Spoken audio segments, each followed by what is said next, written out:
The NBA Gambling Podcast on the Sports Gambling Podcast Network is brought to you by Underdog Fantasy. Sign up with the promo code SGPN to get 50% deposit bonus with a $1,000.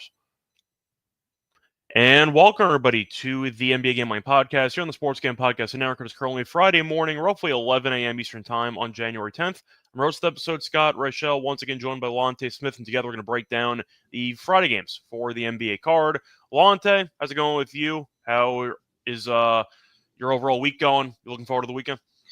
Not bad, man. Pretty good. Yeah, looking forward to the weekend. Nice short slate here, kind of get in, get out. So yeah, I'm looking forward to the weekend and hopefully some winners. That's most important. Same here. Definitely exciting with college football, of course, going on. You had a very entertaining game yesterday, which Notre Dame eventually won. Have another game tonight here with Ohio State and Texas. But the NBA is going on as well, so a couple of interesting games. I'd say it's kind of a nice balance between competitive matchups and games that are probably going to be terrible. So once again, you can kind of pick and choose what you want from the actual card today. Before we get into, though, the actual card for Friday, I do want to ask you about Thursday, because there were a decent amount of competitive games, actually, on the card yesterday. In fact, out of all the games that took place, only one of them did not end in a single-digit margin. So a lot of games were very close, and it seemed like a lot of games came down to the wire. You have any takeaways from the action yesterday? I thought Houston was really good. They kind of got up early. Memphis battled back, took the lead in the third quarter, and Houston kind of just hunkered down defensively and played well. I had my eyes on pretty much that game. I thought that was an excellent game. Good win by Houston, especially on the road. Memphis had Ja back. I think that was his first game back, if I'm not mistaken. So he looked fine. The Detroit Golden State game was pretty interesting. Golden State was kind of running them out early, and then Detroit made it interesting late. Those are the two games that I really had my eyes on. But yeah, overall, just flipping through like box scores and stuff, I thought the action was really good. But I thought that Houston win was probably the highlight of the night, I guess, of the slate. Thought that was a great game in general. Seemed like both teams just could not hit a shot to save their lives down the stretch. Dillon Brooks had a couple threes to put the game on ice, except he missed both of them. So therefore, he kept trying to take shots at the end. Van Vliet had the big shot against Kennard, and then he never shot again, which I thought was kind of weird. But the Grizzlies had a couple open looks. They missed a bunch of threes at the end. And then Houston got the job done. Nice road win there against Memphis. Besides that, trying to think of anything else. Portland choked away a massive lead at the end against Dallas. So one classic Chauncey Billups performance there at the end where Portland fell apart. Golden State was up a ton, choked it. Crazy intentional missed free throw by Cade, but they missed the last three-pointer anyway. Cleveland was in a war, which I guess is not a total shock because they sat a couple guys and they just beat OKC. So point is, it was a good letdown spot. Toronto was able to score a bunch of points, but Cleveland came back and they won. Garland with a casual 40-piece last night, so nice job there by Garland, filling in for, I'd say, the Mitchell-less Cavaliers as the main scoring option. Besides that, the Suns beat the Hawks. The Hawks are really bad when Jalen Johnson doesn't play. It was a good game. It was a good game in general. I'm just saying, like, Jalen Johnson, when he misses games, this Hawks team just isn't good at all. And they've been struggling ever since he started missing some time. Beal, though, 25 off the bench, thought he played well. The Heat ended up getting, I'd say, some revenge against Utah after losing by 30-plus at home last week. Ended up winning by 5 on the road. Hawk has a 27-7. So overall, he had a good game, too. The one bad game was the Timberwolves destroying the Magic. There were rumors all day that Paolo was going to come back. He did not. He's supposed to come back tonight now against the Bucks. We'll get into that game in a second. Point is, though, should be a pretty interesting card. A lot of games, though, were competitive. So the National Blowout Association had the day off because we had a lot of close games. So we'll see if that ends up, I'd say, correcting itself or not, where we get a lot more lopsided score lines. But either way, nothing really else to add for the card yesterday. Anything else you want to talk about? No, not really. I think you pretty much hit it on everything.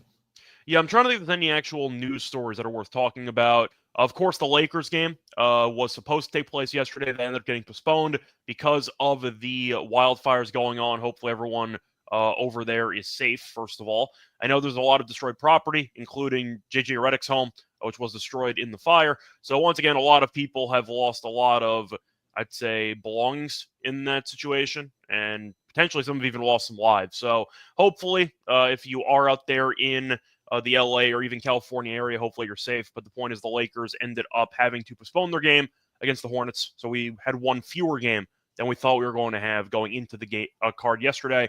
But they're going to make up that game at a later date. Anyway, time to get into the actual card for Friday. For that, though, do want to remind you once again, though, that the NFL playoffs are here. Make sure to tune in to the Sports Game Podcast for all of your NFL picks and props. Time to start off with the first game on the card. Going to go to the matchup between the Warriors and the Pacers. Warriors on a back-to-back with some travel involved as they're playing in Detroit.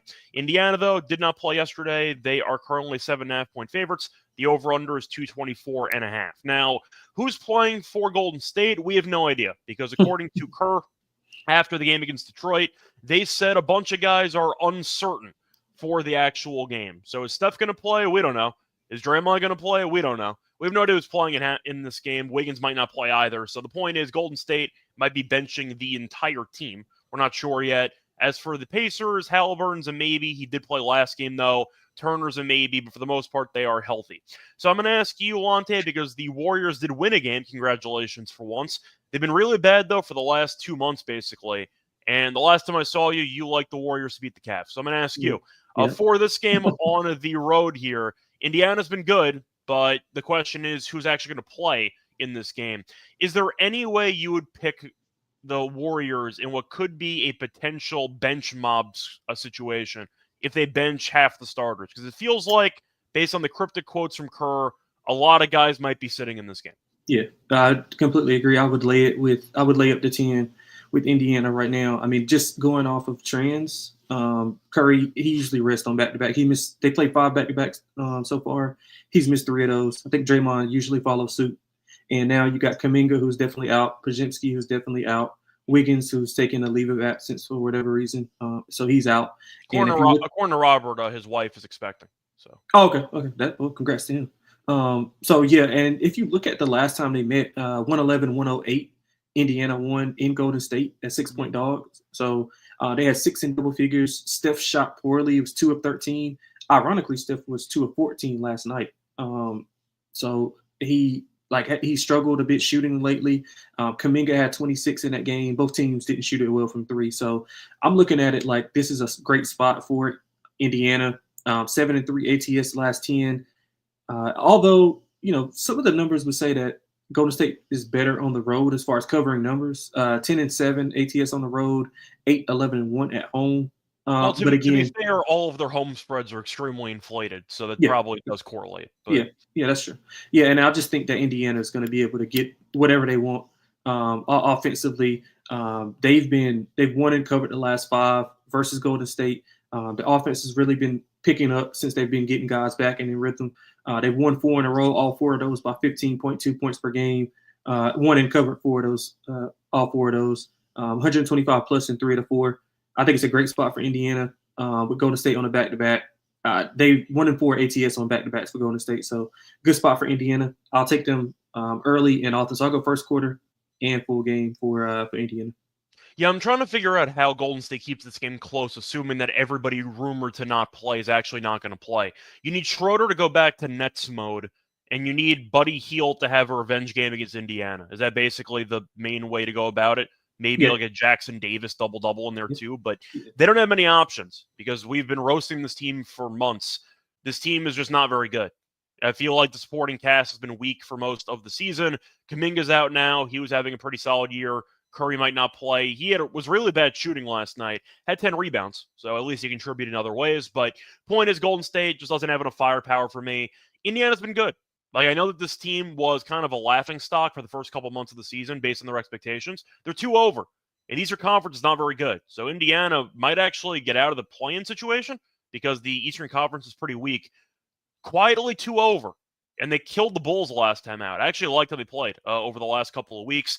I've been a bit bullish on this Pacers team, which is, I guess, a word pun because they killed the Bulls last time out. But the point is Indiana has just been playing good basketball. And we know at home this team tends to be dangerous. Golden State on the road, you said before, is pretty good against the number. But the point is Golden State missing half its roster, I'm not scared of. I'm barely scared of them when they have their whole roster. So I'll go with Indiana, a -7.5 in this one. Total's tricky because Indiana wants to play fast, and it feels like they've kind of gone back to that identity over the last couple of weeks, which is why they have been more successful. Yep. I saw them full court pressing a couple of the Bulls guards up 20 in like the fourth quarter, which is definitely what I like to see because it shows that they're kind of regaining their identity and got them to the Eastern Conference Finals last year. The Warriors, though, they just don't have enough bodies. I feel like that's the real issue here. They need Schroeder, who might have a monster usage game, and they need Hield, who might have a monster usage game to basically carry the entire team.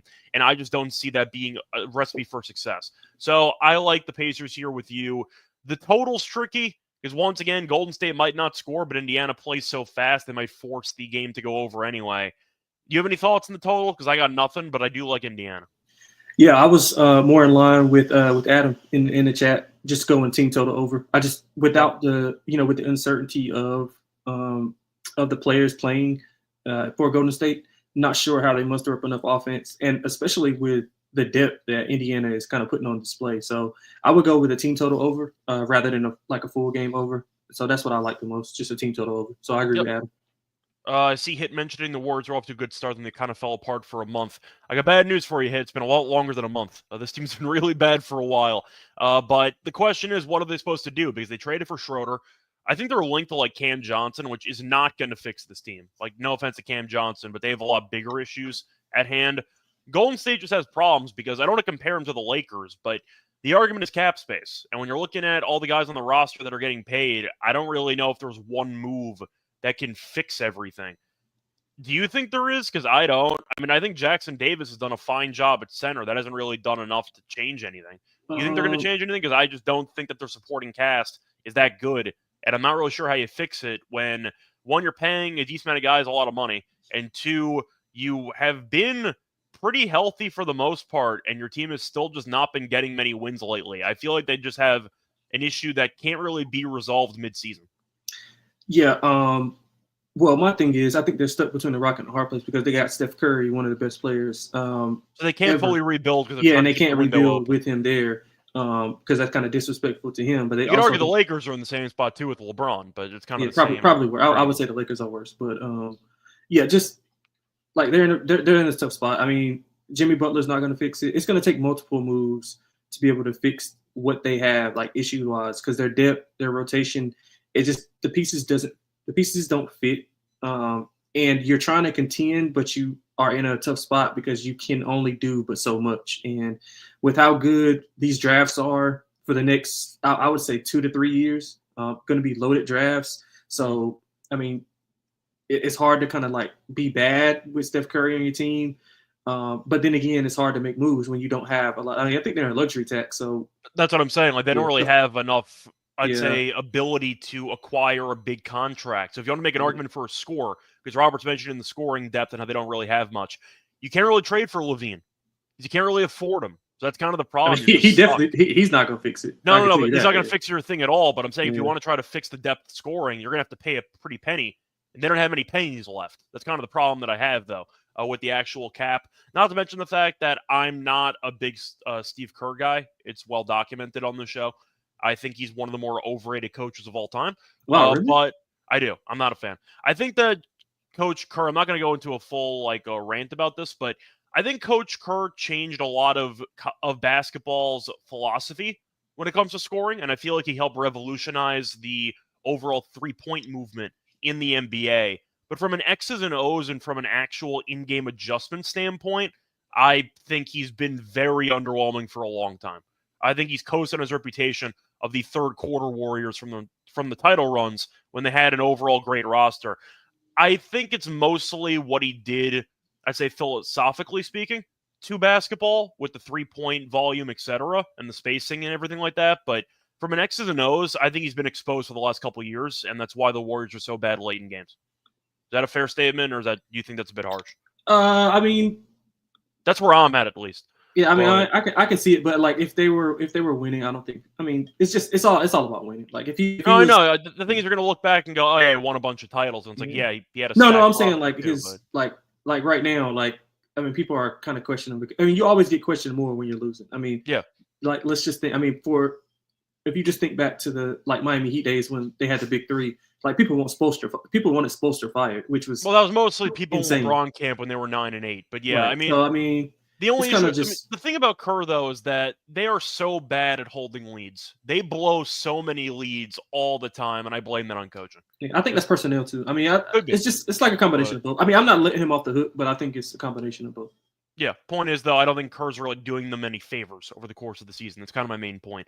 Moving on, though, to the next game, you have the Bucks against the Magic, which could maybe be interesting if Paolo actually plays in this game.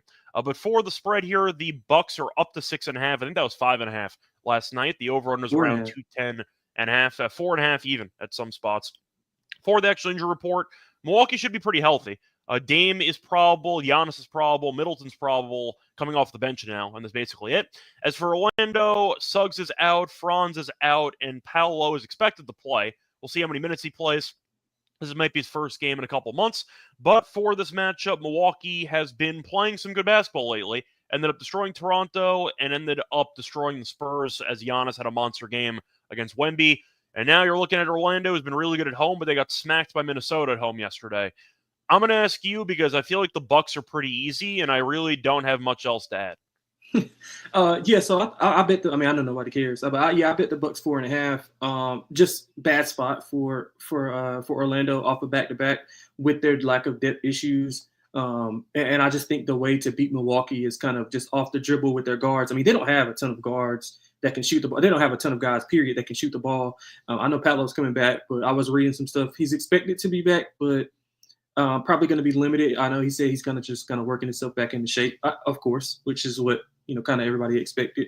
But I just think it's a good spot for Milwaukee. They've held their last 3 opponents to 105 or fewer. I think their defense has really picked up. Offense is it's coming along. And the last game that they faced off of each other, Jalen Suggs kind of saved them from getting blown out. Milwaukee did have 16 turnovers.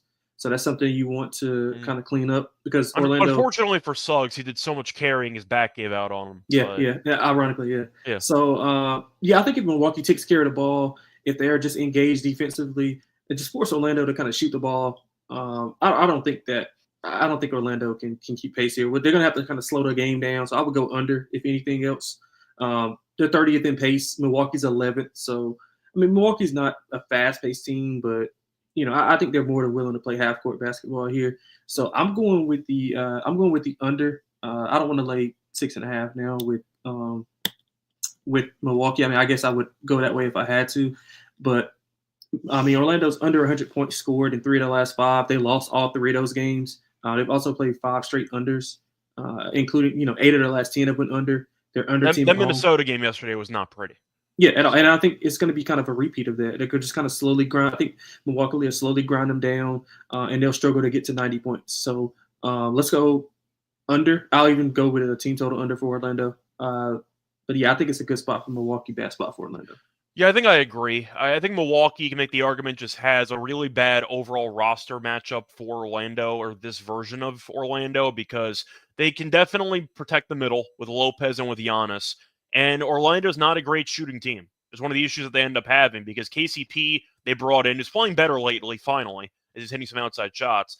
They're relying a lot on unproven commodities like the Silva, for example, playing a bunch of minutes, but they don't have many objectively great outside shooters.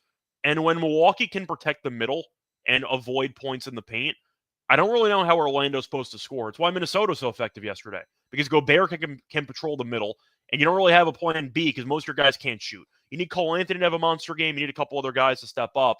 I don't really trust those ancillary pieces to step up on a regular basis. Milwaukee, though, got Giannis back. They look good, and defensively, they clamped San Antonio for that entire game.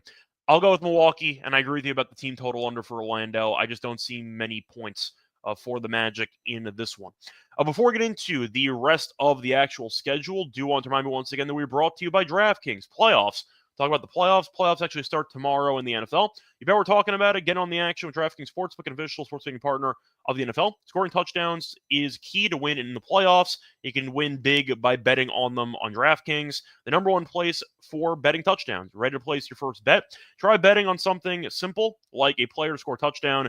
Go to DraftKings Sportsbook's app and make a pick. Reminder, though, when you do create a new account, new customers can bet $5 to get $200 in bonus bets instantly. Download the DraftKings Sportsbook app. And a reminder, that when you do download the app, use the code SGP. Code SGP for new customers to get $200 of bonus bets instantly. When you bet just $5, only on DraftKings Sportsbook, the crown is yours. Gambling problem? Call 1-800-GAMBLER. In New York, call 877-8-HOPE-NY or text HOPE-NY 467-369. In Connecticut, help is available for problem gambling. Call 888-789-7777 or visit ccpg.org. Please play responsibly. On behalf of Boot Hill Casino and Resort in Kansas, 21 and over, age and eligibility varies by jurisdiction. Void in Ontario. Bonus bets expire 168 hours after issuance. For additional terms and responsible gaming resources, see dkng.co/audio. Welcome back, everyone, to the NBA Gambling Podcast. Just finished going through the first couple games on the Friday card. Time to keep rolling here. So just talked about the Magic game. Time to move on to a game that should feature, let's just say, more points in the matchup between the Pelicans and the Sixers. Now, the Sixers are laying 4.5, which does not look pretty because the Sixers are laying points and they've been bad all year. But New Orleans is a special type of bad. The over-under is 220.5. Now, the Sixers might be a bit shorthanded. Paul George might play. But Embiid is currently out. You're looking at Drummond being out. Kyle Lowry's out, who I forgot still in the league. KJ Martin's out too. George missed the last game, though. They were able to survive against Washington. They're up by a lot. They choked it, but they held on to win in the end after Yabusele punted that shot by Koulibaly and then taunted him in the final minute. Do want to ask you for this matchup, New Orleans has an interesting injury report because Zion should be playing in this game since he missed the last one. Trey Murphy is still out, though. Herb Jones is still out, and Brandon Ingram's still out. DeJounte Murray is questionable. So, for this matchup, Lonte, I'm going to ask you, because both these teams are really bad, but which team do you have, I guess, more faith in to cover a point spread? Neither, to be honest with you. I don't want anything to do with either of these teams. I think both of these teams are – like, if you just look at the totality of what's going on, like, there's just so many – the metrics you can't really rely on because guys are in and out of the lineup. I mean, you just went through, a ton of the injuries on both sides, and we know what Philly's been dealing with Embiid being in and out of the lineup. So it's hard to trust anything that you see with these teams, especially in a spreadsheet if you're looking at it, that way. But, I mean, anything I would look at Philadelphia, like, early, like first quarter, first half. New Orleans is, like, the worst first quarter road team in the league. And I think Philadelphia, they have to get this one because they got a really, really tough stretch incoming over the next week or so. Just listen to the stretch. So that they'll go from, not in this exact order, but they have OKC, the Knicks, Indiana, Milwaukee, Denver, and Cleveland. That's pretty rough. Those are the next games. So they absolutely have to get this one. So if I had to make a bet, I would go with Philadelphia early. Look for some maxi props, especially if DeJounte is out. I know he's got game time decision right now, but if he's out, no point of defensive attack for New Orleans, especially with Herb Jones being out. So I think Maxey has a big game. So if you want to, ladder his player props, 30 plus. I'm not sure what his prop is. I'm guessing around 24.5. But I would go Philadelphia early, first quarter, first half, and then the Maxey prop. Outside of that, don't really have any interest in playing it. If you had to play it, or if you want some action, I would just go first quarter, first half. Yeah, I think I agree with you. I feel like I am going to go with the Sixers in this game, even though I'm probably not going to bet it because, honestly, with Embiid being out, I probably could play the sound effect because these teams are really bad. You know what? Terrell's not here to fight me on it. I'm going to play the sound effect. Feels like it's worthy in this situation. Just give me a second. Teams are awful, especially New Orleans. Now, New Orleans, I actually watched earlier this week. I've seen them before, but you know what? Every now and then you want to get a refresher on how bad a team is. So I watched them against Minnesota. Damn, they couldn't score the entire second half. Then I'm like, all right, let's see how they do against Portland. Portland was a dog in that game. I'm like, all right, sure, they're on a back-to-back. I don't know why New Orleans is favored. Let's see what happens. They're down by about 30 in the first half. So New Orleans is a special type of bad. This team, I don't know if they've tuned out Willie Green or this team is just not very good. Probably all the above. The Sixers, at least they play hard without Embiid. They might not be the best team, and they almost choked away a double-digit lead against the Wizards. They won the game. But the point is, I think the Sixers are the better team right now. Trey Murphy's had a great year. So even though Zion is back, Murphy missing is a big deal. Of course, Ingram still being out is a big deal. I'd rather go for Zion props, honestly, in this game. Because with Drummond being out and with Embiid being out, no offense to Yabusele, but I actually do like the matchup for Zion quite a bit. I think if Zion ends up playing 27-plus minutes, he can walk into a pretty monster game. Like Zion in that game against Minnesota still had 22 points, and that was against Gobert, who we know is one of the better rim protectors in the entire league. He still had 22, 6, and 4. I still think Zion could have a big game in this one. So I don't know how you'd go for Zion points, but I want to ask you because I know Yabusele is kind of I'm trying to think of I say he's a smaller big in terms of height, but I think it's a good matchup for Zion, right? Because I don't really think Philly has much rim protection. And we know Zion constantly wants to get downhill. I agree with that. Especially with Drummond being out as well, so they don't have any. I mean, Embiid really is not a rim protector either. So Drummond is more of the rim protector. But yeah, I like Zion as well. I was going to have him in our underdog special, but since you brought it up, I definitely agree with the. He's at 22.5 points. He has gone over in each of the last 2 games against the Sixers. So I just think 22.5 is too low. Now the concern is potentially a minute restriction. But in his first game back in about, 4 months or whatever the hell, played 28 minutes. So once again, he might play 30 in this game. So yeah, maybe we'll revisit that for the underdog lineup. But point is, I wanted to mention Zion in particular. I think it's a very good matchup for him. Anything else you want to add for this game? No, not really. Cool. Moving on to the next game. You have the Kings taking on the Celtics. And the Celtics are laying about 10.5. Over-unders 230.5 for the actual injury report in this game. Looking at the Kings, Fox might play, might not play. So that's been kind of the story of the past week, not knowing if Fox is going to be in the lineup or not. For Boston, as far as I know, fully healthy. Walsh is questionable, but he barely plays anyway. And Peterson is out, who I don't remember actually being on the team. So for this actual matchup here, Boston's at home. Sacramento, we know, can score a bunch of points. Not great defensively, but they've been fine once they fired their head coach and Mike Brown. You can argue that the schedule did break right from them because they really didn't face off against many good teams. Ended up beating Dallas, who was missing a bunch of guys, beat Philly, missing a bunch of guys, beat the Grizzlies, missing a bunch of guys, beat Golden State, and beat Miami. So, yes, Doug Christie's done a good job of making sure the team hasn't completely fallen apart. They really haven't played any team worth a damn.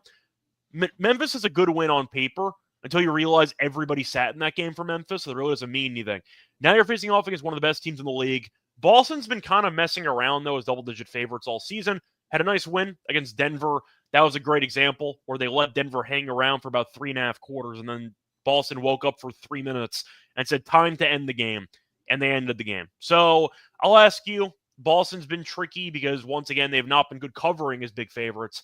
But the Kings have won 5 straight, but not against teams that are really worth the damn, in my opinion. So I'm going to ask you, what do you like in this game?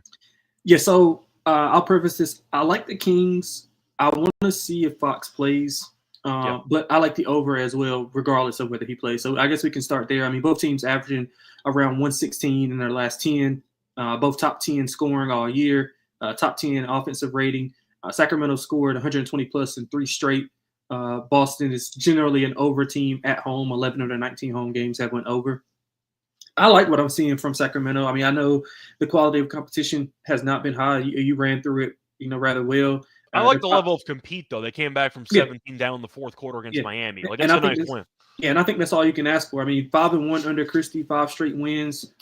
They've all talked about how they like Christie, like his philosophies, being that he's a former player.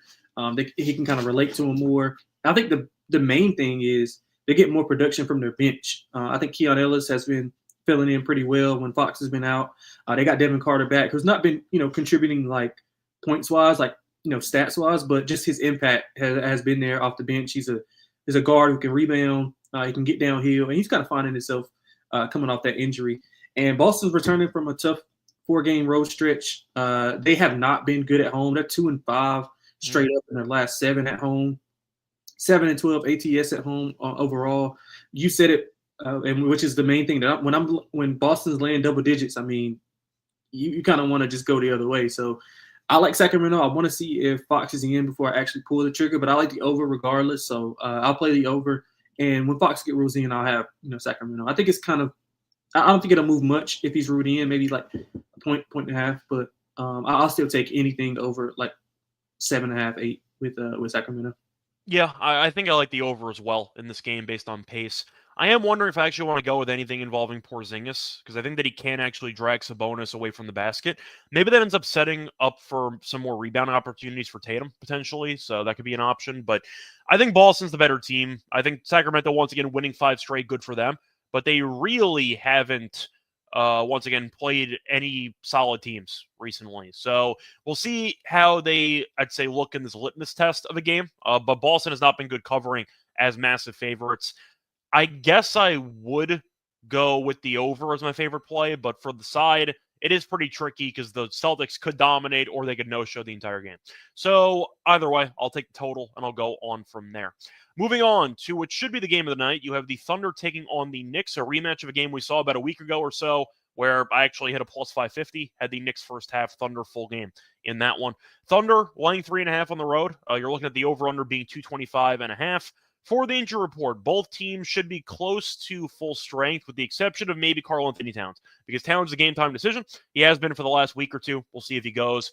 For the Thunder, you have Caruso is not going to play, and Chet is still out. Forgot to mention McBride also is a game-time decision. I'll ask you, because the Knicks have been a team that kind of get up for some games against good teams, but also no-show a bunch of games where they don't really cover against bad teams. So it's been a kind of a weird past week for the Knicks, but right now they're 25-13, 12-5 at home. Thunder, though, are 30-6, 13-4 away from home. Gave the Cavs all they could handle in that game earlier this week before falling short. So I'll ask you, because if Cat doesn't play, I think I have to go with the Thunder, because I think Hardenstein's going to eat. But assuming Cat does play in this game, what do you like? Because the Knicks did dominate, I'd say, about 3/4 of that last game in OKC. Yeah, so that falls right into what I like here. I'm expecting Cat to play, so I'm going to go Knicks first quarter, first half. I also like the under.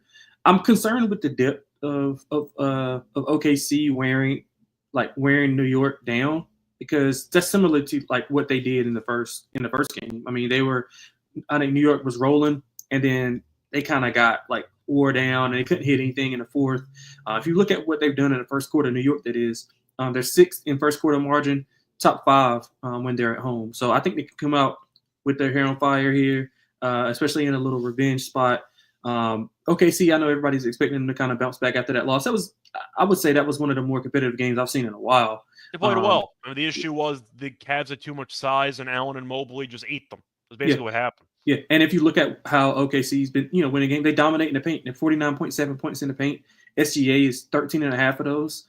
New York struggles defending the rim, so you're going to have to kind of keep them out of the paint, force them to shoot threes, and that's something that OKC doesn't do well. They don't shoot threes well.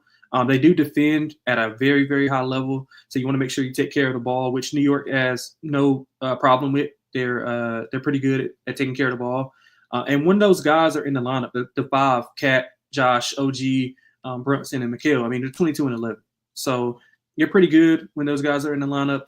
They've been a little inconsistent offensively as of late. Like I said, the depth issues are really showing. So I'm going to go with New York early. So I'll go first quarter, first half. And I mean, I just like the under. I just think that both teams defensively will be able to get up. New York is going to have to slow the game down because of their lack of depth. So I expect like a half court, rock fight type of game from New York. So I'll go under as well. So yeah, give me New York first quarter, first half, and full game under. Yeah, I was going to take potentially Towns rebounds, but they're at 14.5. He had 20-plus rebounds in the last meeting. I got nothing really else to add. I think I am going to go with the Thunder because I don't know if Cat's going to play or not, and I do love how the Thunder are playing right now. But I do think if you wanted to go for my favorite angle, I don't mind Knicks first half, Thunder full game again, because the Thunder pick one quarter. It was the fourth quarter in the last game where they just end your hopes and dreams. Yep. They will let you play whatever basketball you want while trying to hang in there for maybe a half. And they decide, it's try-hard time, like the lean up in the chair meme, and then they immediately bury you in about 5 minutes and the game's over. Yep. They've been doing that constantly, and the Thunder have really not been a great first-half team lately. They look good in the first half against the Cavs. Then they ended up not covering. That was actually my lock on the show. Shout out to the Cavs for covering the first half. Mostly Mitchell, who made a shot by dunking to help give me the cover there at the end. But the point is, the Thunder have always been a team that is going to give it their all for 48 minutes. But it seems like this year, they're kind of conserving some energy early just to expend it late. And the Knicks were victimized by that in the fourth quarter of the last head-to-head meeting. So I don't mind the halftime, full-time again, Knicks and Thunder. I think the Thunder should be favored, though. I like the Knicks as a team this season. Still feels like something's off to me. Maybe I'm just being harsh on them, but they don't have any depth. That's what's off. I mean, I guess that's basically it. But it's like the Knicks have had a couple of games. They had a winning streak where they look really good. Then after that Thunder game, they're messing around. So I just feel like, I don't know if it's a lack of detail or a lack of focus at times in these games, but the Thunder, I just feel like, are a bit more consistent when it comes to giving you an A effort or an A performance. The Knicks have it in them. They just don't do it enough for me. So I'll go with the Thunder on -3.5 in this one.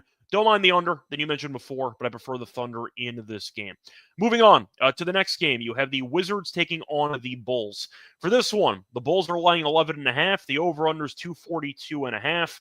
For the injury report, the Wizards are always messing around about it, but you're looking at Poole, who might play. I've heard that all week, so I don't know if Poole's actually going to play or not. Besides that, Kuzma is healthy at this point. Sarr is a game-time decision. Did not play last game against Philly. If he doesn't play, Valanciunas should get the start. For the Bulls, though, basically fully healthy, missing Dosunmu, though, and missing Craig. For the Wizards, though, you have no Brogdon, you have no Bagley, and once again, you have a couple injured players who may or may not play, most notably Poole and Sarr. So, last time we saw Chicago, they got curb stomped by Indiana. However, Levine's been on a massive heater, and what could be some, I'd say, auditioning for other teams. He's been really good after the last couple games. The Wizards, though, have been competitive for the most part for the last couple games before getting buried by Houston in a game where they actually led by 10 after a quarter and lost by about 30. So I'll ask you in this game, I feel like I got to go Wizards because I just don't want to lay 11.5 with Chicago. Maybe you can talk me off the ledge here, but the Bulls laying 11.5, I'm good. Like, if you want to back Chicago, have fun. I'm just not going to do it. So give me the Wizards in this game. Yeah, I like the Wizards as well. To add on to your Levine point, 4 straight 30-point games, and it actually started with the game that they played against Washington. I mean, if you just look at the 2 games that they played, so it was 125-107, Washington won at home on New Year's Day, and 127-108, Chicago won in Washington. So Chicago closed as 6.5-point favorites in the most recent game and 5.5-point favorites in the game prior.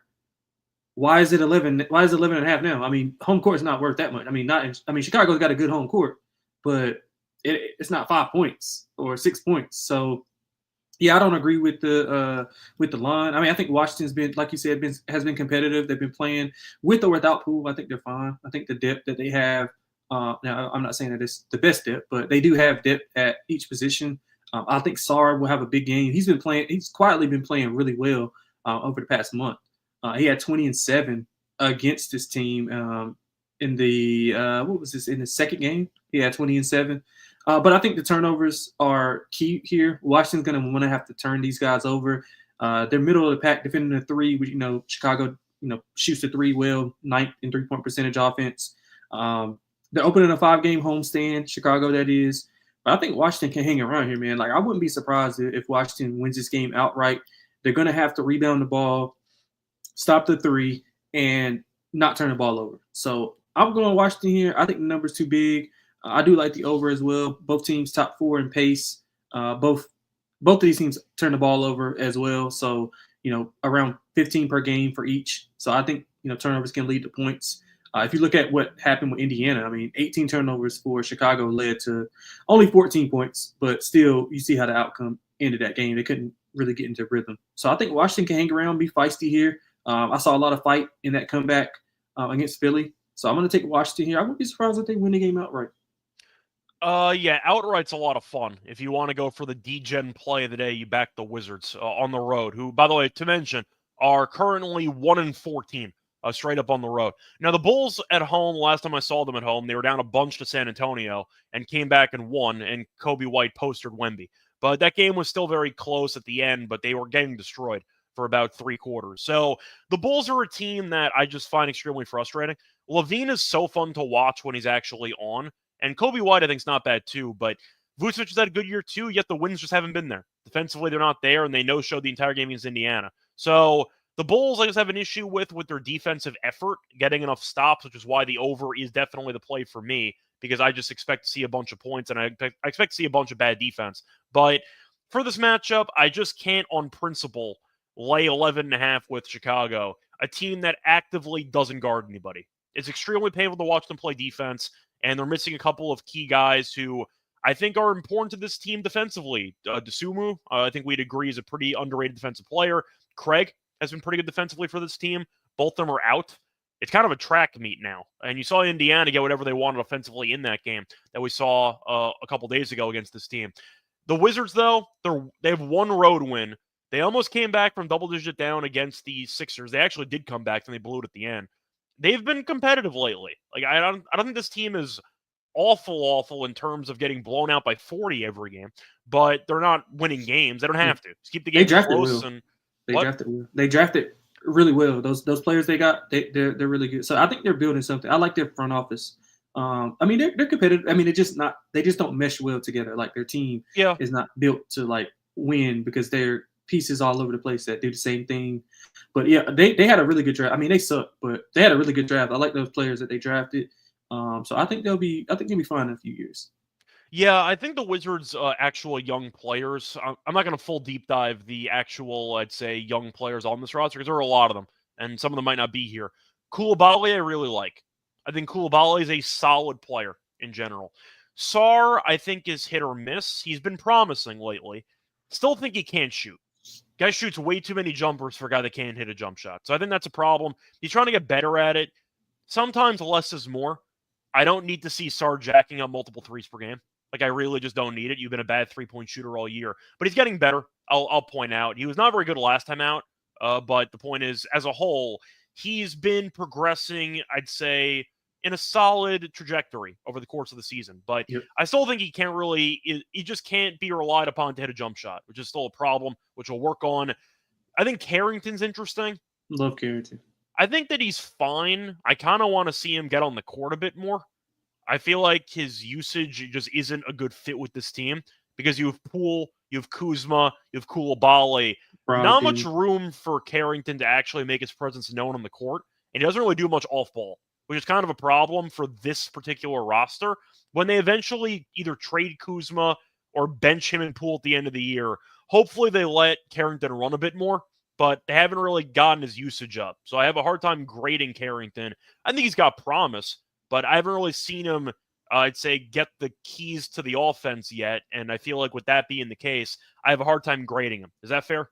That's very fair. Very fair. So we'll see what happens there. But I'll put it this way. They have definitely not missed on many picks lately, which is a great sign for the Wizards, who've been one of the worst drafters in the league for about a decade and a half. So we'll see what happens. Point is, though, moving on to the next game. Before we get into the next game, though, I do want to remind you once again that we are brought to you by Underdog Fantasy because they have a lot of great items in their pick menu. They have a lot of ways to make winning easier also with profit boosts and gimme pick'ems. They also have the playoff best ball, which is now live. Gauntlet Tournament has $2 million in prizes up for grabs for just a $25 entry. NFL, college football, college basketball, MMA, NBA, NASCAR, and more. You do specials and boosts on Netflix entries. For my entry, you know what? I think I am going to go with the NFL card. I'm going to go with a Russell Wilson fade here. Give me Russell Wilson higher, half an interception in this game. Maybe they're trailing. It's pretty big spread there for Baltimore, so you might see them playing from behind. We saw Wilson throw a pick six against this defense a couple weeks ago. Wilson has been, for lack of a better term, not good lately for the last couple weeks. I think it's going to be a pretty bad matchup for him, too. Baltimore's defense has really picked it up over the last month or so. So I don't mind Wilson. Higher after picking that game at what could be a little bit of a spicy play there. Once again, if you check out Underdog Fantasy, when you do sign up for your new account, use the promo code NBSGPN, especially the first time deposit offer up to 1K. Bonus cash on Fantasy promo code NBASGPN. Welcome back, everyone, to the NBA Gambling Podcast. Finished going through the first couple games on the card. Time to keep rolling for this one. Just finished getting into the Bulls game. Time to move on to the last game on the card. Another massive spread, the biggest spread on the card. My Nets, who could probably use us to help out the offense right now, taking on the potential Jokic-less Nuggets. We'll see. Denver's laying 14.5. The over-under's 218.5. Shout out to the Nets, though, who were competitive for the first couple of months. Extremely competitive, actually. Borderline play-in team competitive. And they decided, what are we doing? We're supposed to be bad. And they pulled the plug so quickly on the season. They have speed run how to tank. They have been really, really bad lately. Traded away Schroeder, benched a bunch of guys for the injury report. Ben Simmons might be back. But you're looking at Keon Johnson, you're looking at Williams, you're looking at Clowney, looking at Claxton, you're looking at Boyan, who still has not played a game this season. You're looking at Johnson, who's out, Russell's out, Thomas is out, Watford's out, Whitehead's out, Lewis is out. They're missing half the roster, and the team's not very good anyway. As for Denver, Joker's still battling an illness, which has been pretty common throughout the league, actually, where some guys have missed multiple games with illness, but they ended up burying the Clippers last time out. So maybe they'll give Joker another game off. We'll see. For the other guys, though, Gordon is doubtful, and that's basically it. So for the matchup here, at first glance, 15 is massive without knowing if Joker's going to play or not. On the other hand, the Nets really can't score to save their lives right now.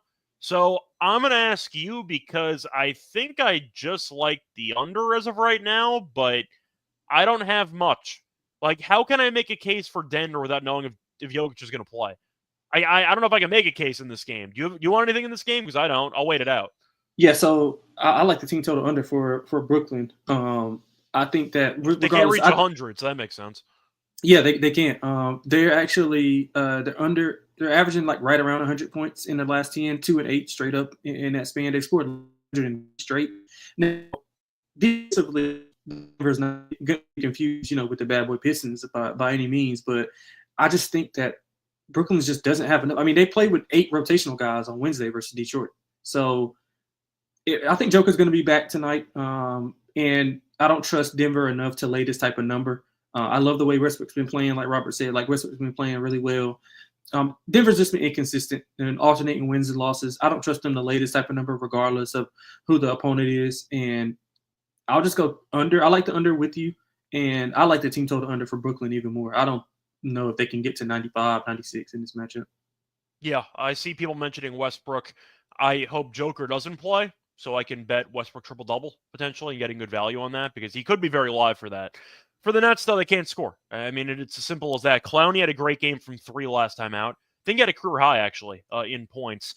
Claxton, I think, has some of the worst touch of any big man in the entire league. I'm not a fan of his offensive game at all. Keon has been a high-usage guy that I don't think is very good. Ben Simmons passes and never shoots. So, yeah, this Nets team is really bad. Like, no way around it. Is Jalen Wilson injured? Jalen Wilson might end up starting in this game, so they might end up bouncing the lineup around. But I think as of right now, he's technically a bench player because they might be putting Simmons back into the starting lineup. We'll see. He came off the bench on Monday. So once again, he might be like a high-usage bench guy for this game. But I like Jalen. I think he's fine. I mean, he's definitely a more polished player on this team because he was in Canada. He was in Kansas, for like 4 years. So he's fine. I don't have any issue with Wilson. But once again, they don't have much scoring depth in general.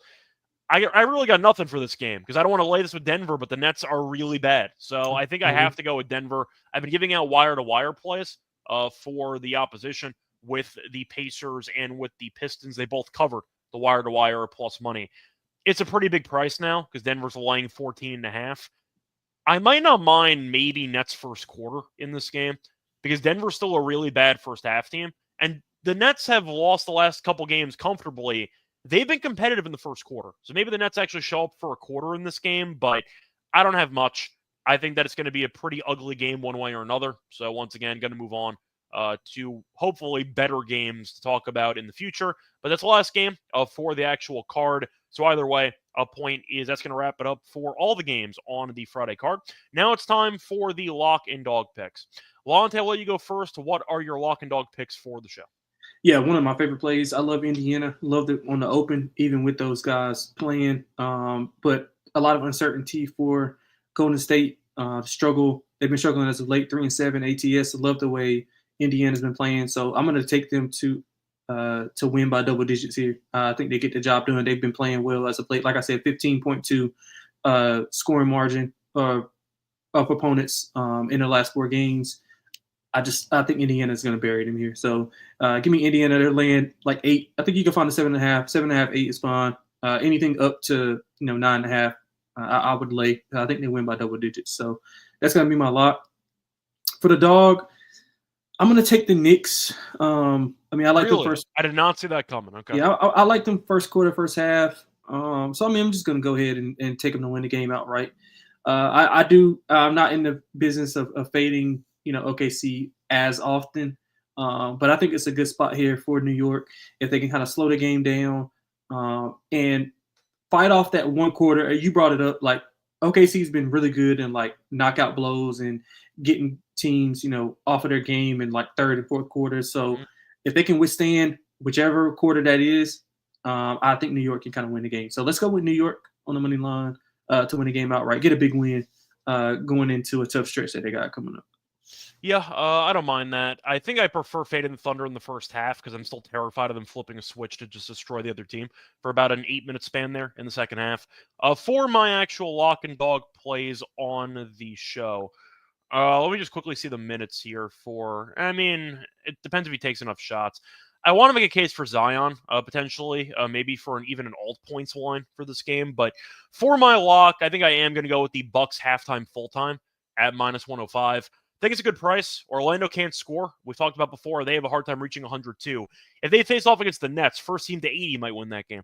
Point is, though, the Magic can't score, and the Bucks are fully healthy again with Dame, with Giannis. Giannis has looked great the last couple games. Defensively, though, they have a certain gear, and I think that they can definitely keep Orlando's offense in check. Paolo's going to play, which is great.